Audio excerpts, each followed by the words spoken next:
ভিডিওটা টান দিবেন না, কথাগুলো সবাই মনোযোগ দিয়ে শুনুন। আমাদের রাসূল করিম সাল্লাল্লাহু আলাইহি সাল্লাম বলেছেন, বাপ মার পদতলে সন্তানের বেহেশ। আজকাল সেই সন্তানেরা এই কথাটা বুঝতে পারে না। তারা বাপ মার সাথে চোখ রেখে কথা বলে, চোখে চোখ রেখে কথা বলে, ধমক দিয়ে কথা বলে এবং বাপ মাকে রাগান্বিত করে, অসন্তুষ্ট করে, লোকের মুখে তক্ক করে।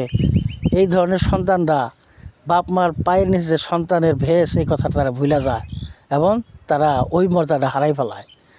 এই ধরনের যেই সন্তানরা আছে, ওই বাপ মার এদের বলি যে এদেরকে আপনারা বদদোয়া দিয়েন না। কারণ আপনারা যদি বদদোয়া দেন তাহলে এই সন্তান জাহান্নামী হয়ে যাবে। যে সন্তান এই ধরনের কাজ করবে তাদের জন্য উপর দিয়ে রাগ করবেন, ভিতরে কষ্ট পুষে রাখবেন না। আর তাহাজ্জুদের নামাজ পড়ে সন্তানের জন্য বেশি বেশি দোয়া করবেন যে আল্লাহ যেন তাদেরকে মাফ করে, তাদের ব্যস্ত নসিব করে, তাদেরকে হেদায়েত দান করে। কোনো বাপ মা চায় না যে সন্তান এই স্বপ্নের মাধ্যমেও চায় না যে তার সন্তান জাহান্নামী হয়ে যায়।